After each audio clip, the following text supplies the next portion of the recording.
Well, hello everyone. It is 7 o'clock, so I'm gonna go ahead and get started.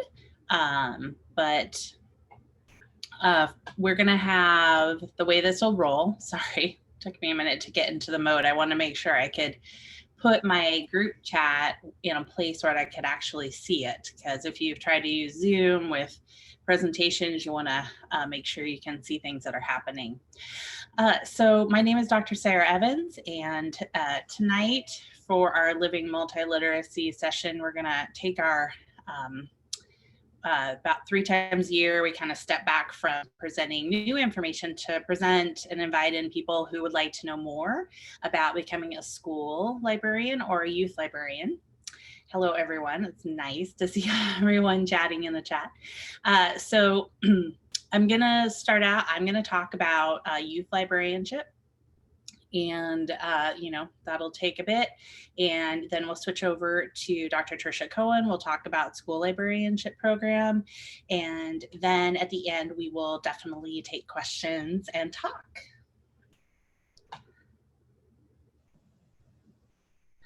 All right, so youth librarianship, which typically means working with youth in a school or not in a school, in a public library, or sometimes there are youth librarians in community college or academic libraries.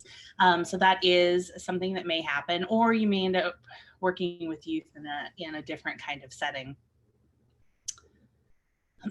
So the number one thing that it is important to understand about youth librarianship is that it is a people-centered profession. So librarianship has actually, it's about books, but it's actually never really been about the books. It's always been about the ability to connect people to books. Because if it was just about books, then we could sell them and give them away and they could have them in their homes.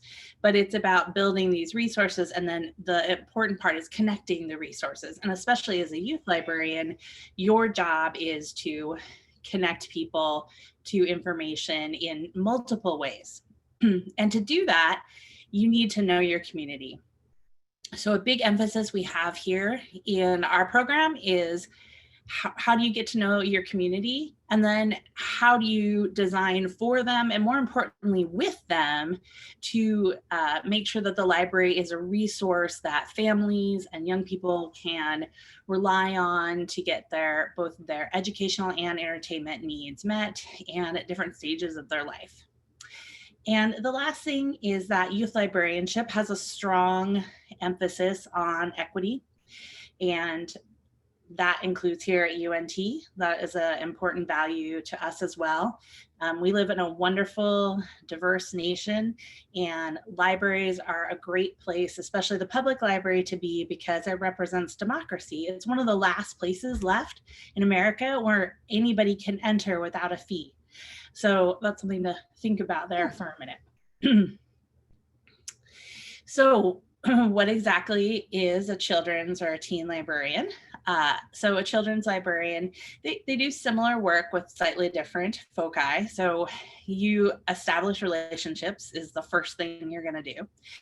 And then also plan library services for children all the way from birth to 11, and then their families. And that's something to think about. Too often people are like, well, I like kids, but I really don't like adults. But in reality, a child is part of a whole unit. And because in the public library, we can serve everyone, you have the opportunity to provide resources and make connections for families. And especially if you want to talk to babies, you're going to have to talk to the parents too, right? You organize programs and materials for this age. And in the next point, you collaborate with local community organizations. Organizing programs does not mean that you're going to go be a performer 24/7 in terms of like having to run every single program, but you're going to look out in the community and look for organizations and strengths and bring those things into the library and create partnerships, which are really important. And then also, a big role of children's librarian is to advocate for the needs of children and families in the library, because it's your specialty, so other staff members and librarians who don't work with children and families will be turning to you for advice on how to do that. And then as well out in the community, you can be an additional voice saying, this is what our children and family in the communities have said in the library and have expressed interest in, and we want to make sure we have that acknowledged within the community. And then it is the kind of profession that you don't just get a degree and then walk on and say, I've learned it all. We as librarians continually develop our knowledge and skills. The world changes, resources change, and demographics of your community changes. So you need to stay on top and be someone who learns. So similarly, the Teen Services Librarians establishes relationships, and their focus, of course, is youth ages 12 to 18 plus. If you think about it, not every young person goes away to college and has a college library at 18. And even nowadays, people aren't going away to college. So maybe they're living at home and they can't get to their university library, but they're coming to you in the public library. So it's important to think about that you're kind of working with youth and young adult, kind of helping them emerging adult there. Similarly, you organize programs and materials, collaborate in the community, advocate. This I've seen a lot of, definitely, because developmentally, teens like to socialize, and sometimes library staff can be uncomfortable with that in terms of sort of balancing the noise level and needs of the library. And so teen services librarians often have to step in and do trainings on staff about adolescent brain development and, come up with ideas with the staff of how we can, make the library accessible to the maximum amount of people during the day.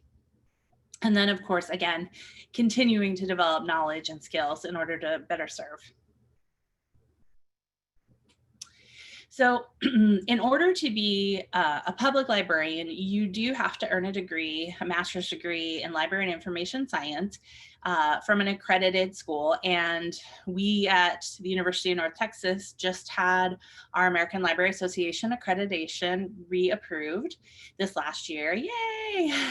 So they continually check us out to make sure that we are producing the kind of students who are worthy of the name librarian and who are professional and understand the standards, and also being creative and innovative out there.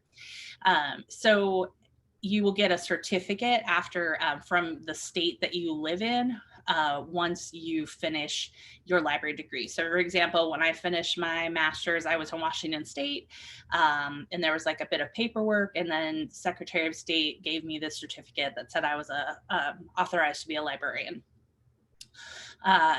You also can use this degree to, if you don't have an education degree, some private schools will accept school librarians with this, but that's not a guarantee. And so you really have to look at where you're looking at and what you want to do as a goal. Required courses. At the moment, there are 3 required courses. And of course, you have to have a grade of B or higher. At the moment, we have 6, you need to choose 6 guided electives, which means there's a list from which you select. Those are courses that will either are specifically focused around youth, around topics or skills that are important for you to have as a youth librarian. And then you will have credit hours, also 3 general electives from the whole program. Those numbers are going to be slightly changing over the next couple of years, but not the same number total will be in place. It's just a matter of how many required courses there are going to be is going to increase. So I want to make sure that you're aware of that. And then you need to do a practicum, which is very exciting. You get to go, it's 120 hours in a library doing youth services related tasks. And it is something a lot of you I know are already working in libraries. You can apply for a waiver, but only if you've worked on youth services tasks in a public library for at least 6 months. And the 6-month rule is for everyone in our program, but I do not approve the youth services waiver if you can't show me that you're actually doing stuff with youth, because that doesn't make sense. And then we have a wonderful program that Dr. Cohen will tell us more about, because she is one of the leaders on it. So in order to graduate, instead of having like a big funky test at the end, you get to create a portfolio of experiences that you get through your studies and through your practicum. And then you'll have a capstone at the end. And it's a very exciting program for us. So why choose UNT? Like I said, we are centered on people and how we connect people with the information. We are engaged and focused on multiple literacies. Nowadays, there are important things that we need as we move through the world. There's increased demands on individuals to be visually literate, to be literate in news and in all kinds of different ways. And so the research, we have a team of 4 of us who work on school and youth librarians. And for example, we had a project where we looked at data literacy leadership for librarians. And like I said, we are accredited and recognized. So that is my contact information. That's my office, which is currently not a place where I get to spend the time anymore. So it is better to call me or email me, and then we can set up a time to chat. All right, I'm gonna stop sharing. And then Trisha, I think you should be able to share my take over. I think so. Let me do that. Let's see. So I'm wondering if I want to, I'm just going to say share my desktop, and then I'll start here. I might not be able to see you guys, but if you can't hear me, someone yell. I want to make sure you can hear me. It's good to meet you all. My name is Trisha Kwan, and I'm really excited to be here tonight to talk to you about becoming a school librarian, because it is like the greatest job in the whole world. and I became a school librarian kind of by accident. I won't tell you the whole story because it would take too long. But you know, when Sarah was talking, she mentioned how much, you know, things have changed over time. And I was thinking back, I graduated with my master's degree in 1997. And back then, I remember us thinking that the overhead projector was pretty cool in terms of technology. And when she was talking, I was like, oh my gosh, it's just unbelievable how much technology has changed. Back then, y'all, we didn't even have email. There was no email, much less online classes. So it really has changed a lot. And that's part of what, you know, we'll be working with you on in the school library program, because we want you to be prepared and to know about a lot of different types of technology. Sometimes that scares people. Don't be scared. If I could learn all this, you can too. And it's fun. I think once you get in there and start playing, it's just fun. And some of you are probably very tech savvy already. So great, we'll use you to help everyone else.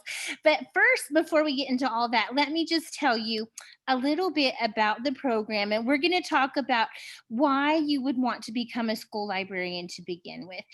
I told you already that it's the best job in the whole world, and it really is true. But one of the things I love about school librarians is that they really are influencers.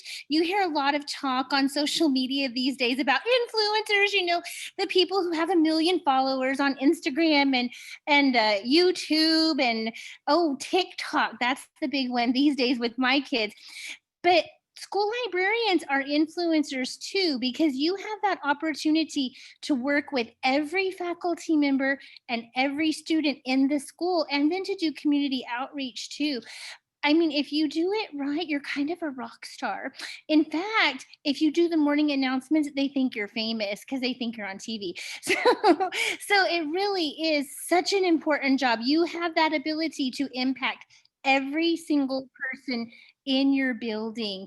And that is an amazing thing. There aren't very many jobs that you can say that about.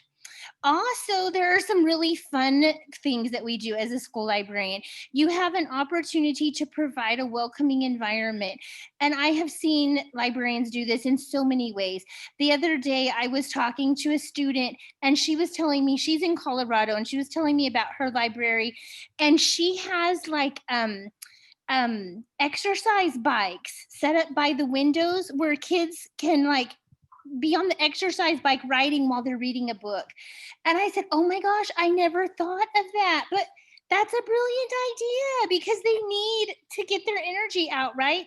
So they can sit there and pedal on the exercise bike. I said, oh, brilliant. But those kind of ideas, whatever you can think of, you can do in the library. It is so much fun. I had a bathtub once in my library, you know, the big antique kind where you can make a little nice area to sit in and read your book, reading lofts. I mean, all kinds of things. Whatever you can think of, you can do. But you want to provide that welcoming environment. And we're going to talk about that a lot. We also, of course, encourage enthusiasm for books. Yes, the books are so important, but like Sarah said, if we can't get the books into the students' hands, they don't do any good sitting there on the shelves. So this is a big part of our focus. You get to read a lot of wonderful books, and we get to talk about how can we get our students to want to read too. As you know, there is so much competition for everyone's time these days. So reading can kind of take, you know, a last place in the lives of people. And we also know that research shows that people who read a lot, and especially students who read a lot, become more educated. The more educated you become, the more likely you are to have a job that you enjoy. If you have a job that you enjoy, that's going to impact your life in a positive way. You're going to tend to also make a little bit more money if you're more educated. There's this domino effect that's amazing, but it starts with becoming an engaged reader. And that is a hurdle. That is something that we're going to spend a lot of time talking about in the school library program because it is so important. And then, of course, we get the chance to collaborate with all the teachers in the building, with your librarians in the other buildings around you, with your community public librarian, whoever you can collaborate with. We encourage that because you are a member of the community as a whole. We want you to collaborate. So we talk a lot about how do we do that? And it is fun. It's just a lot of really cool hats that you wear. We also talk about technology a lot, which I mentioned. In your courses, you will see different kinds of technology. We'll say, hey, let's make an infographic today. And we'll show you programs that are really cool and easy to use. You will love it. We try to stay on the cutting edge. We want to look at what are the newest and best methods, not only to make learning exciting and to make the library exciting, but to make your life easier. You know, I was thinking the other day when I was going to college, I went to college in Alabama for about 2 years. Gosh, it seems like another lifetime ago. But back then, the library system was not automated. To check out every book, I had to write down my name, my address, my telephone number. You had to give them all this. I mean, so if I was checking out 20 books, which was common in college, I had to write all that information down. Now it's all on the computer. I mean, amazing programs have changed our lives. So, and they're always coming up with new things. So we're going to talk about all of those exciting trends as well. Now, there are two ways to become a school librarian. Some of you may already have a master's degree, which is great. If you have a master's degree, it is required to have a master's degree in Texas to be certified as a school librarian. So what you can do, you also have to have a course of study in school librarianship. So if you already have a master's degree, you can just take school library classes in order to become certified. Or if you don't have a master's degree, then you would need to do the master's degree in library science in order to become a school librarian. So if you already have a master's degree, you can just take certification only classes. If you don't have a master's degree, you would need a master's degree. And that is the state of Texas that requires a master's degree in order to be certified as a school librarian. Now, these are our 9 certification only classes. And Sarah had mentioned this also. We do require at least a B in all of these classes in order for you to get credit for the classes to apply to your certification. Now, because for the MLS degree, you also take 3 core classes, they're called. And because you only need 3 more classes, even if you already have a master's degree, it's a really good idea to just go ahead and take those 3 classes because that degree, that MLS degree, can open doors for you. I have had students who not only, a lot of our students, of course, go right into school libraries, but I've also had students who go to work in college libraries. I had a student who went to work at a college teaching library science courses. I've had students go to work in public libraries. So that MLS degree gives you a lot of diversification. So I do think it's really smart because it's just a few more classes. I know sometimes you're like, oh no. But I think you should do it because it's just a few more classes and then you have that degree, which you never know what the future may bring. I mean, my original plan was not to be here doing this today. You know, life changes and things happen. So sometimes it's good to just go ahead when it's not that much more to do and just do it.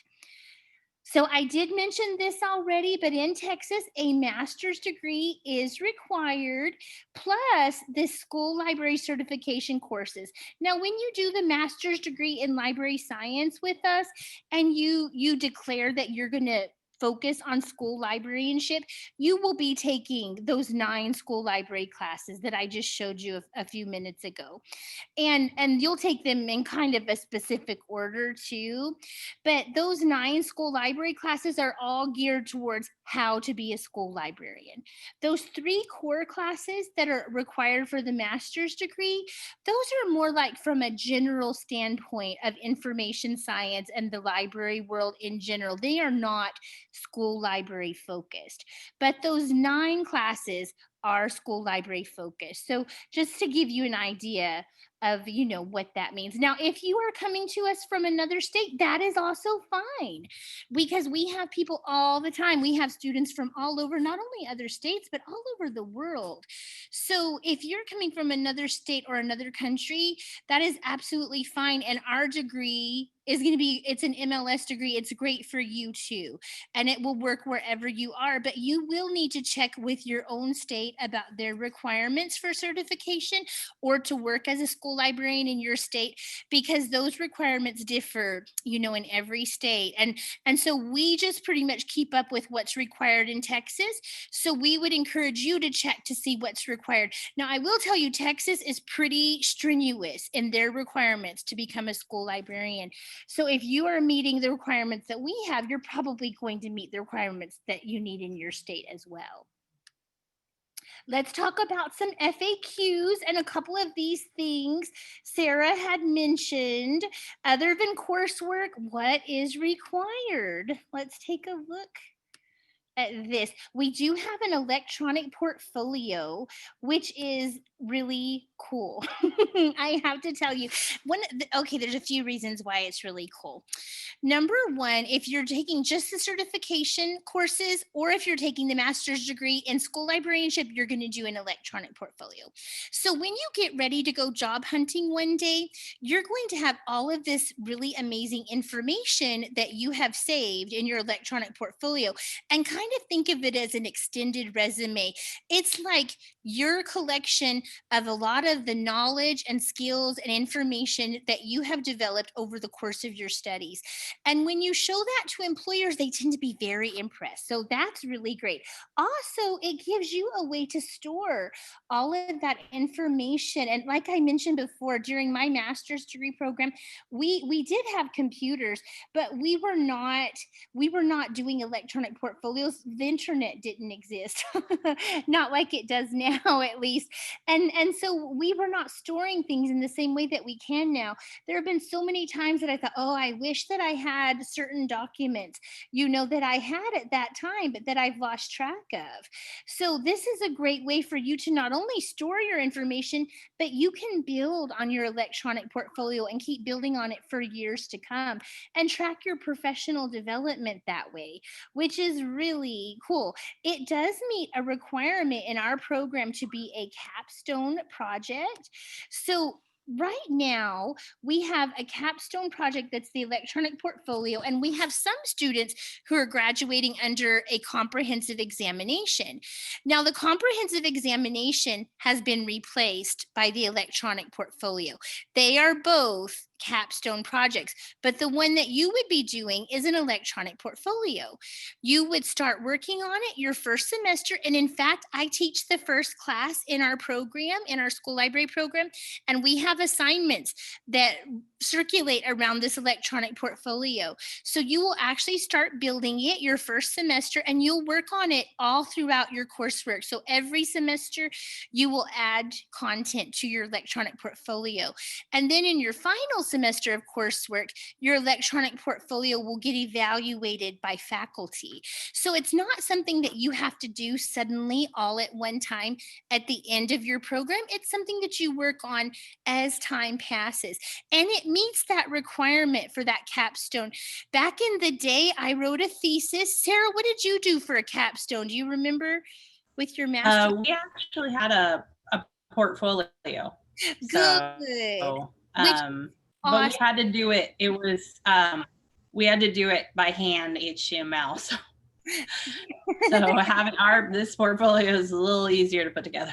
This one is, and it's really, we use a program that the university has paid for, and it will be available to you when you take classes. And it's just a really cool little web design program.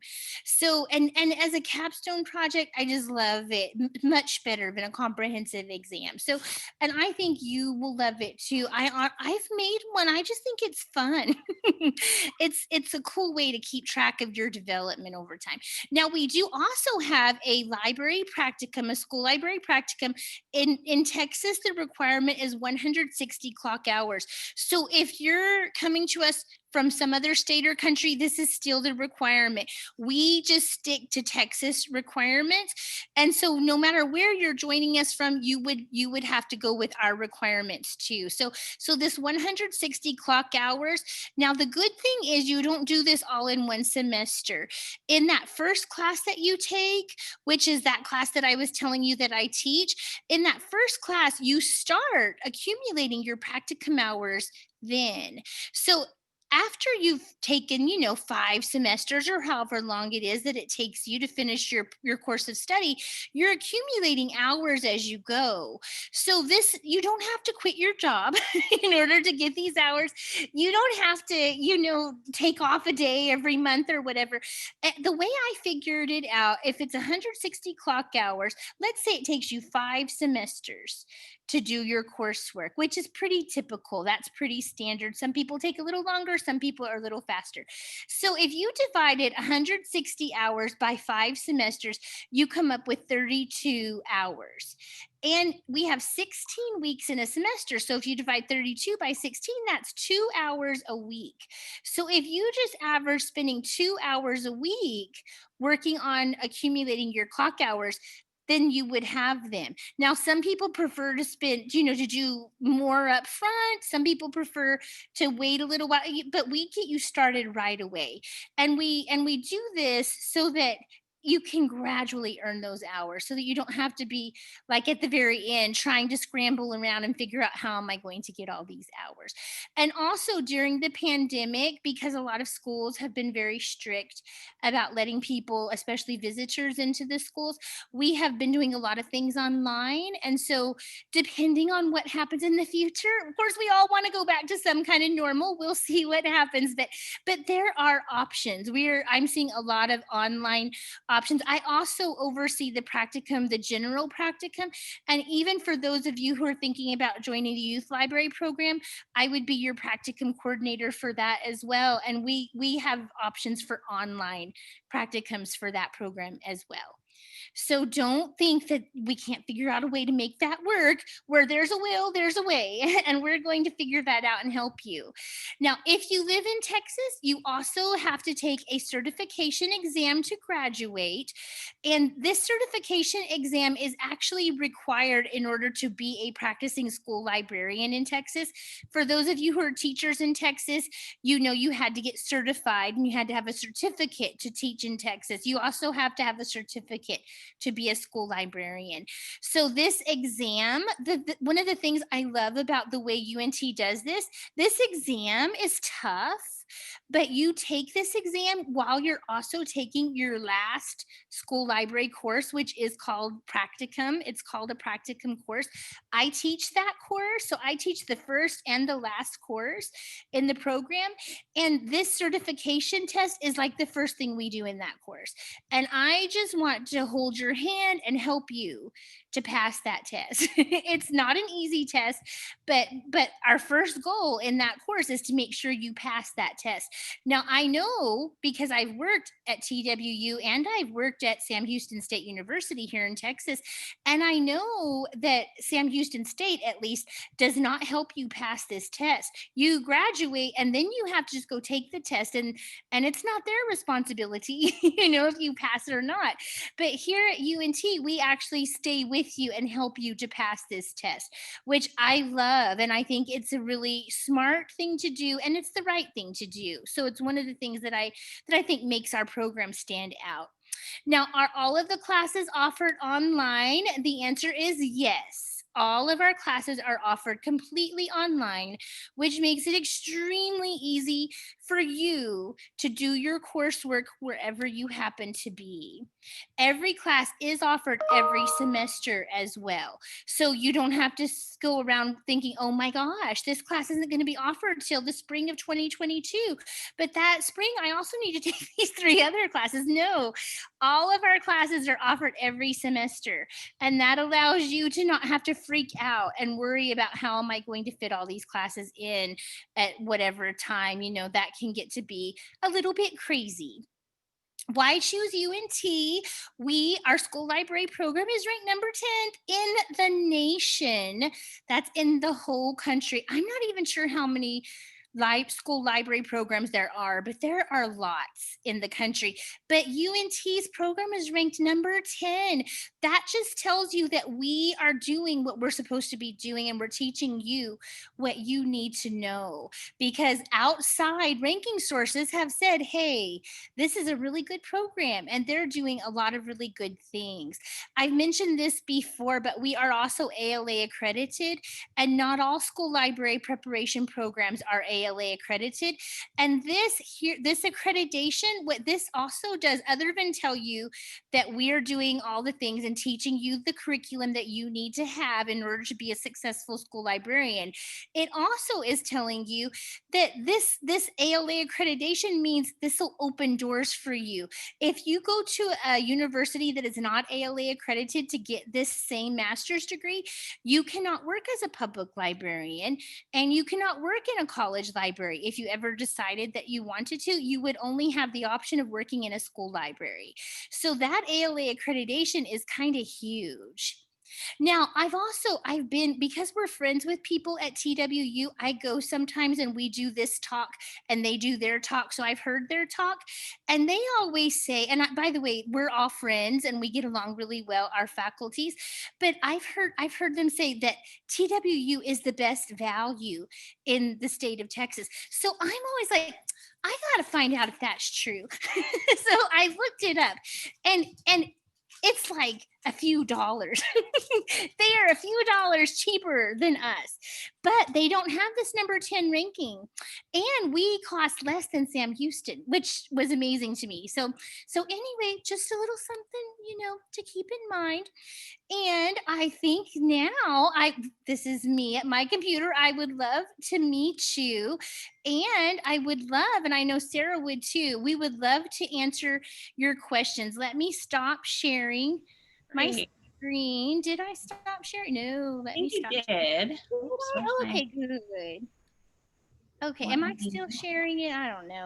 No, I think you're fine. Okay, good. I'm gonna share mine. Okay, good. Do we want to let people unmute themselves if they... Oh, yes, please, with questions. Please do. I do want to show something, though. First, I just want to briefly talk about this opportunity for everyone, anybody who works with kids, but obviously especially school librarians. We will be hosting, unfortunately virtually, from Denton, the next School Librarian International Association of School Librarian meeting. We are actually really excited about it, and we are trying to make sure that we have the most fun online conference ever. We're gonna have photo booths, and we're using this really cool software called EventMobi, which allows us to interact in a great, kind of an exciting way. So I'm excited to share that with you. And then of course, here's info, here's our contact information again, and the information from our college. So I just want to make sure you could see that while we talk. So what questions do you guys have?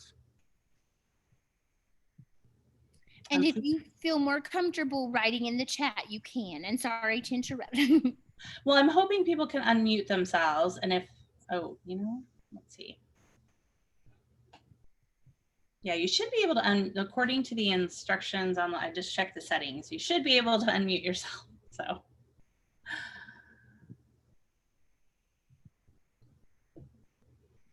Oh, and I have to announce, yes, we have our first question, and Rachel Hall is here. I'm sorry, I forgot to mention. Hi, Rachel. Rachel is from advising, and she's actually the head of advising, so she can help us with tough questions like this. First question is, the deadline to apply is November 15th, correct? Yes. Can you hear me? Yes, we can. Okay, perfect. Okay, yeah, the deadline to apply for the spring 2021 semester for domestic applicants for library science is November 15th, and that's a priority deadline, so you can still get a few materials in past that deadline. Like if your transcripts are a little delayed or something, they'll still process your application. And I do mention library science specifically is still accepting applications. Unfortunately, our information science master's major is currently full for the spring semester because we had a lot of students update from fall 2020 to spring 2021.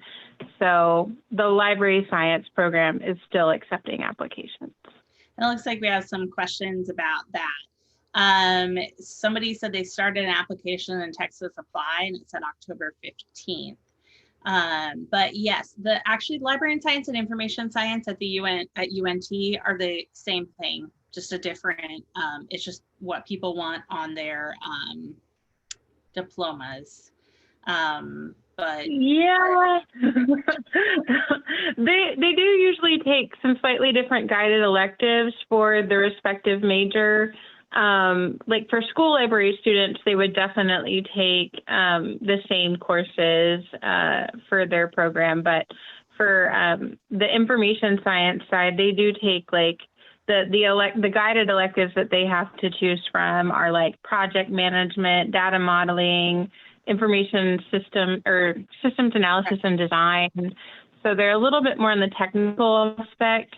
And then I'm trying to follow all these questions. I guess the confusion between the deadlines of October 15th and the November 15th, the October 15th was the grad school's deadline, priority application deadline, but again, they're still going to accept your application if they receive it past October 15th. And then the Department of Information Science deadline is November 15th. So it's still okay to apply for spring 2021, especially if you're interested in the youth librarianship or school librarianship programs. And then there was a question about, that's more for Trisha and I, how flexible are professors with students who are pregnant or due during the course? And actually, I am very flexible in my class, and generally, I think my colleagues are too. We want to, it's a very student-oriented university, and our department is too. And so we definitely work with people on that. And then Gwen asked, I guess that's she asked, she's been reading about different programs online. Like Rachel said, I guess the unguided elective choice you have would be different here at UNT. From my view, it's the same, because the electives I want you to do for youth librarianship are the same no matter if it's an L or an I. My degree was MLIS, so it's library and information science. So it's just a little different for universities. So that's the situation here. Is the B grade average required for all courses or just the core ones? Trisha? That one. Yeah. You can make a C in your program, and for the school library students, they can make a C in their one elective. But in order to graduate, you have to have a 3.0 or higher GPA for your degree to be awarded. So I guess we can say a B average, but you can't have, too many C's, and they would definitely have to balance out with A's. And yeah, the core courses require B's or higher, and the school library classes require B's or higher as well. So and just to emphasize something that Rachel said earlier, but I just wanted to mention it again. When you do apply, it is important for spring, if you're applying for spring, to apply as a library science major, because they are full on information science. Is that right, Rachel? Right. Yes. Okay. Yes. Okay. So information science is not an option right now then. Right now, but then somebody asked the deadline to apply for summer 2021. Rachel, do you know that one? Yeah, I believe it's in April. I can go double check the grad school's website. And also I want to mention, since we're talking about application deadlines, if you plan to apply for the program and also apply for financial aid, there is financial aid out there for graduate programs. A lot of the time it's loans. If you're not trying to capture scholarships, the federal financial aid that's available is loans. So at the same time that you're submitting an application to the program, you'll want to be submitting a FAFSA as well. So let me go and check. One thing I would say about that to people, don't let that stop you. I know none of us like to get loans, but I always think I had to get loans to do my master's degree. And it was really an investment in my future. And it was life-changing. When I went from teaching to being a school librarian, my quality of life, it was amazing. I thought the difference. And I love teaching, but I just thought it was such a great job that I wouldn't want you not to get the opportunity, because of the money. And I know money's always, of course, an issue, and then I see this other question, is teaching experience required? And yes, in the state of Texas, to get certified, you need 2 years of teaching experience. And that is, as a certified teacher, it could be at a private school as long as the private school is accredited, but it's 2 years full time as a certified teacher. So if you're working like as an aide or a sub, that doesn't count towards those 2 years. Now, the only exception that I've ever seen to that is if you're certified in another state as a teacher and as a librarian, and you're transferring that certification to Texas, then they waive that 2-year teaching requirement. But otherwise, and we do have students sometimes who are working on getting the 2 years of teaching experience while they are also taking their courses. And then while Rachel looks up her information, there's another question for her, how you check on the status of your application, but I'll go ahead and answer. Emily Kim asked, if you're interested in becoming a public librarian, would the best course be for youth librarianship or general program of study? Either one, in the sense that you can get hired in a public library as long as you have the Masters of Library or Information Science. So that's, in terms of public librarianship, because you do have to have that certification. And then the advantage of going through the youth librarianship focus is that I will be guiding your electives. And so we can talk about what you want to take. And there are you do have a couple credits that are whatever you want. But yeah, I have it set up towards planning on being a public librarian. So let's see. Can you take 2 courses in a semester or just one? Yes, you can do either of those. I think a lot of people who are working end up doing 2 or 1 at a time. I think you can take 3 at a time, but that's more for people probably who aren't working full time. Rachel, are you back on? Yeah, I'm here. Yes, you're exactly right. Full-time enrollment for a graduate student is 9 hours per semester. So if you're not working, or you're maybe working part-time, like let's say 20 to 25 hours a week, you can probably handle 3 courses per semester, as long as you don't have a lot of other outside obligations on your time, like a family life or social life that's just really demanding. But so 3 courses can be done if you're working part-time or not working at all. But if you're working full-time, 2 courses is the max that we would recommend in a semester. And that does also come into play when students are considering financial aid opportunities, because financial aid has their own policies and requirements upon enrollment. So the summer application deadline for the grad school is April 15th. However, I think the department is currently assessing how many students they'll be able to admit for summer. So I would just say stay tuned on our website, our department website, admissions process, because they may have limitations on the amount of students that they can admit. Yeah, allow in. Sign up for spring. Yeah. Spring or fall of 2021 would be a safe bet, just because those are when we have a larger number of students and more faculty available to teach and everything. So let me just. And then I see this question about, do you start with the core courses or the school library? Usually you start with the school librarianship courses when you're doing the master's degree. Rachel, do you want to talk about when students usually take the core courses during their course of study? Yeah, sure. Students that are not in the school library program, they're encouraged to begin with core. We always recommend an advising session with either your faculty advisor or a staff advisor in my office to discuss which core courses to begin with. Most of our students typically start with 2 in particular, Info 5000 and Info 5600.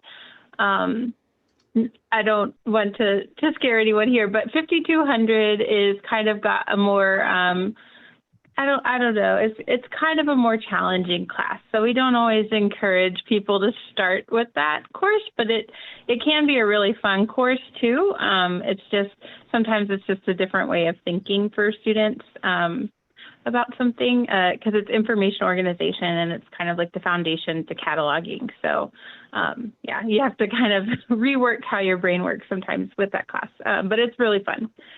So anyway, Info 5000 and 5600 are where our students typically begin if they're not in the school library program. And then the next semester, they may take 5200 with a different, like an elective or another course that's recommended to them.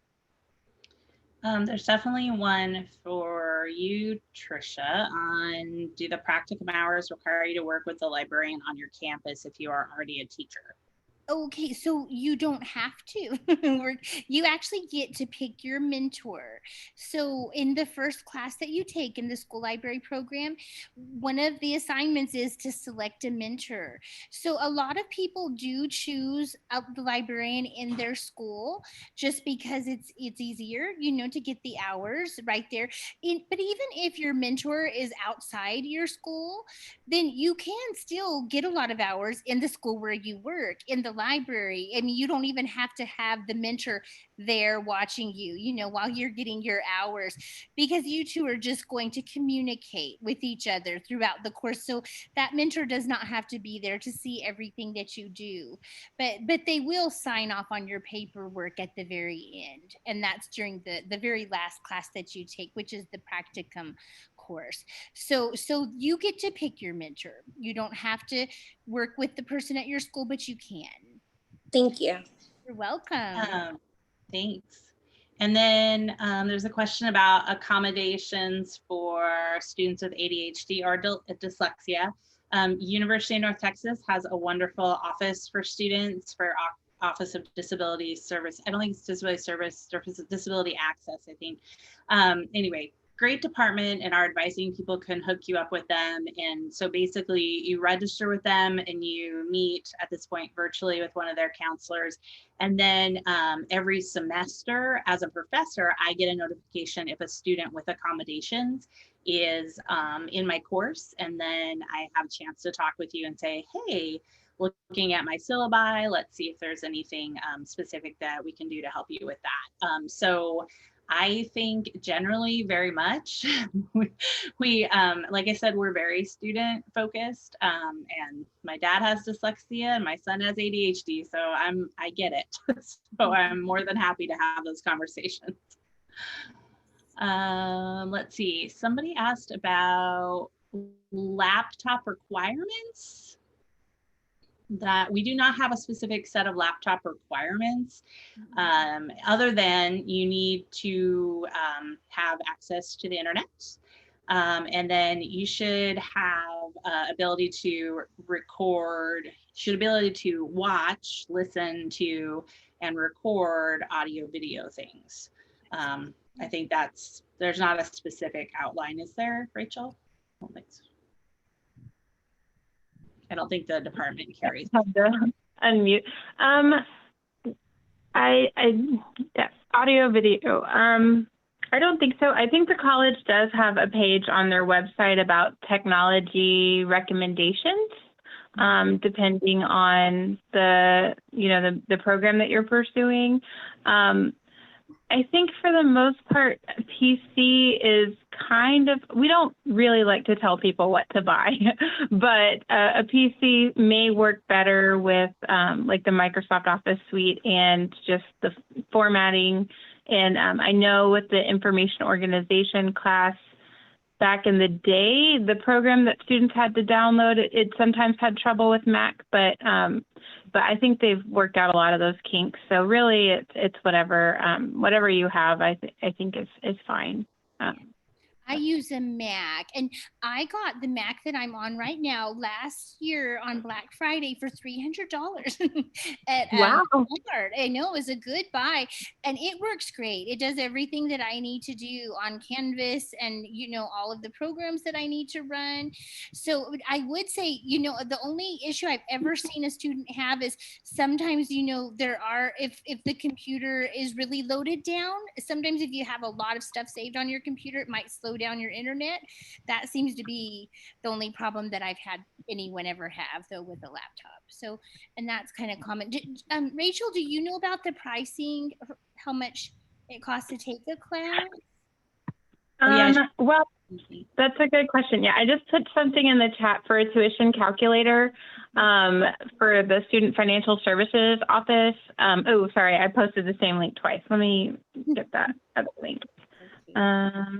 But yeah, the tuition calculator is somewhat reliable. And here's why it's a little different is it doesn't take into account an online course versus an on-campus course. because on-campus courses, they have certain fees that are associated with them that online fees or online courses will not have assessed. So it's actually going to be a little bit less than what the calculator tells you. But if you wanted to get a guesstimate of how much it would be for like 2 courses, which would be 6 hours, you could choose, you know, that you're a graduate, Texas resident, and plug in 6 hours, and it'll give you the amount of what that would be. And since the program is technically 36 hours plus the 3 credit hour practicum, you would just multiply that by like, you know, 6 or plug in 9 for 1 semester to get the total. But yeah, and get that tuition. And if you're an out-of-state student, we use something called an out-of-state teaching fee, which is very comparable to our in-state tuition rate. So we don't charge out-of-state tuition to out-of-state students. They get charged the teaching fee, which is $1,350 per 3 credit course. So it's $1,350 per 3 credits at the moment. That's the rate. Let's see. Was there another question? That includes the class cost too, right, Rachel? That's not. Yeah, that's the whole fee. That's the fee. And then, well, there will be some additional smaller fees on top of that, like the library use fee, technology use fee, those kinds of small fees, but they wouldn't be like additional tuition and like assessed on top of that $1,350. That's the rate.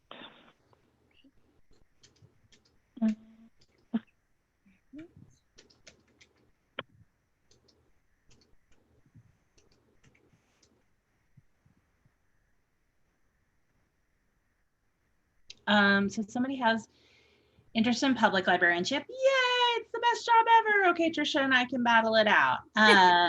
Already employed at the public library. Great. Use services librarian. Great. Without a focus on the school librarianship. Right. So when you apply for the master's and you get in the master's program, you'll indicate that you want to do youth librarianship. And that's a totally different, it's a different thing than the school librarianship program. Sorry if it's confusing because we're presenting both at the same time. But youth librarianship, we have a different set of courses that you take. Some of them overlap. In both places, you're going to take 5420, which is, you know, literature for youth. But in my track, there's the main course is 5445, which is history and culture of youth information services. And so, yeah, that would be what you do. And I'm the faculty advisor for that and answer all the questions for that on the sort of career side and curriculum side, like the nitty-gritty stuff. The advising staff has to do that for me because I just don't have all that in my brain, but they're great. So, and you'll be in a really good position. I actually was managing a small public library when I took my master's, and it was great because it was like having my own little lab, and it was awesome. And there was a question, oh, let me see. I lost it here that I think we might have missed. Let me just check real quick. Okay. Someone asked how to access the recording after this session. That was it. Yep, that was the one. Will it be available on our multiliteracies lab site, Sarah? Yes. Yes, it is. And I was going to have Janen, I think she's trying to find the link and put it in for me. And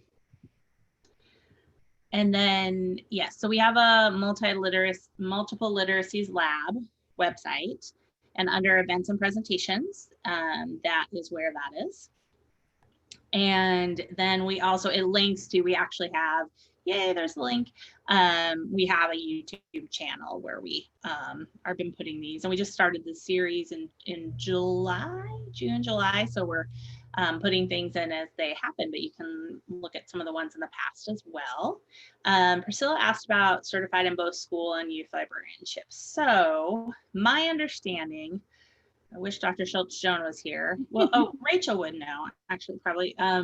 So with the school library, so we we have the master's programs, which we were primarily talking about tonight. I should have made a clarification because there is the master's program with the youth librarianship pathway or concentration, sorry.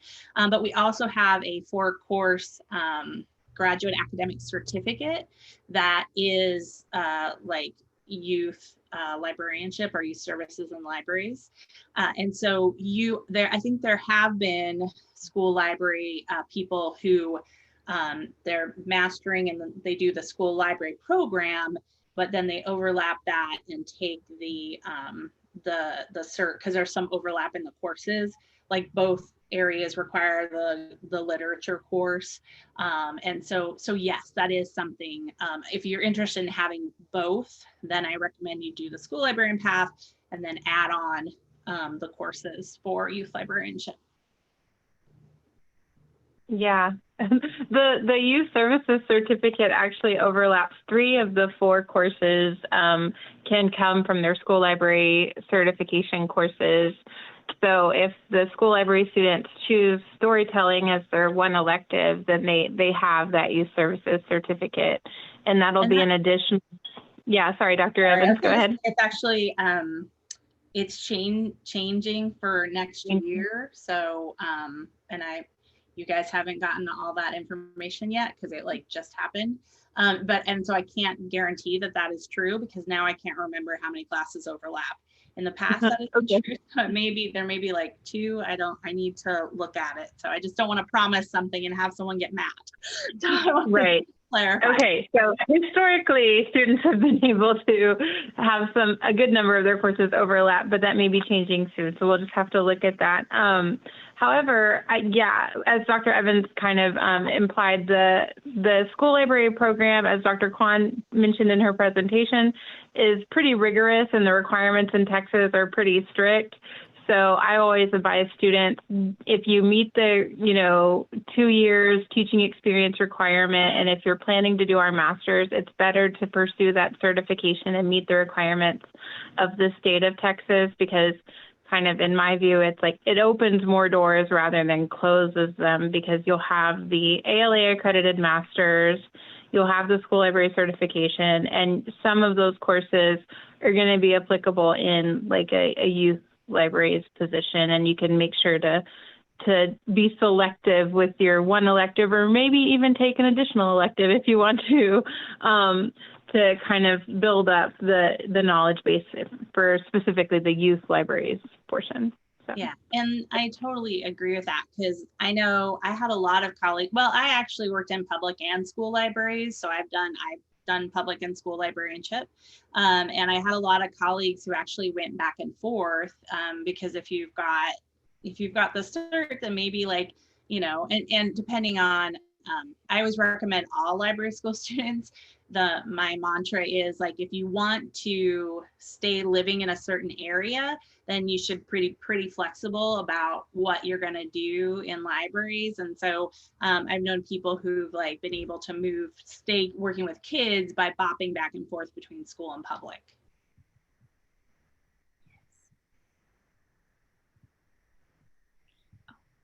Any other questions? Did we get everybody's questions? And you guys feel free to email us too. Mm-hmm. If anything comes up, we answer emails all the time. So we're happy to answer any questions that might come up. You might think, oh gosh, I have a question now in an hour. So feel free to email us anytime. Yeah, Emily, Rachel, can you see questions? I actually don't know that. I can see that. Emily, I'm curious, are you in our major right now for the undergraduate program in information science, or because I'm sorry, go ahead, Emily, what were you going to say? I'm actually an integrative studies major, and one of my subfields is information science. Beautiful. Okay, so that is a great question, and I just wanted to understand kind of where it was coming from. But yes, you can take that course at the undergraduate level. Just know that anything you take at the undergraduate level won't be applicable to your graduate degree, but it will just open up more possibilities for you at the graduate level like to choose other courses. So Okay. this course in particular, at the moment, it currently does work for the youth services certificate that Dr. Evans mentioned. So if there's a chance that you wanted to pursue that certificate, I mean, you may want to save this one for the graduate level, but there are also other options to choose from for the requirement that this course meets. So it's kind of like, you can, either way, like you'll be okay. We can work with it. So yes, you can take it at the undergraduate level for your undergraduate degree. And then when you come into the grad program, if you decide to do the youth services certificate, there are plenty of other course options that you could select from. I kind of had a branching off question from that, because I know y'all mentioned that all courses are offered in the master's program each semester. Okay. I love that. But yes, we have to kind of clarify that too. Dr. Kwan, in her presentation, oh, can you still hear me? Yes. She was specifically speaking to school library certification courses being offered every semester. So yes, not all courses in our entire catalog or inventory are offered every semester, just the school library certification courses. The core courses are offered every semester, and we have a ton of course options, to choose from every semester. So I don't think students have ever had a problem not having options or not liking the options that were available to them. It's just some courses are only fall and summer, some are only spring and, fall. So it does vary. Right now, we do have a course rotation on our website. So if you would like to check it out, I'd say go for it. But I'm going to let you talk now, Emily. What was your question? Oh, it was just kind of along the lines of that, because I'm getting ready to register for next semester next week. And so it's just been on my mind of like, which courses are being offered for the spring? Should I take something that interests me now? Should I wait, try and take it in the future? That kind of decision. Okay. So for your interdisciplinary studies major, how many of the info courses have you done so far? I've only done one. It's my first semester. I'm a transfer student to UNT. Okay. Yeah. So I think you need at least 4, right? So, yeah, if you have time to take them in the spring, I'd encourage you to take them in the spring. At the undergraduate level, I'm not sure how many course options we'll have available in the summer. So I would say, if you can get them in spring or plan for them in fall, then that may be what you want to do. Okay. If that helps. Yes. Okay. Thank you. Yes, and Amanda asked if all courses are offered during the summer as well. And yes, school library courses, all of them will be offered in the summer as well. We're still working out though. Yes, we don't have the summer schedule yet. And yes, that will probably be available in March, I'm thinking, like officially available to everyone in March, probably. And there's also wintermesters and Maymesters. Not a ton of classes are offered in those, but like I'm offering a course this wintermester, the graphic novel course. So yeah, we'll see.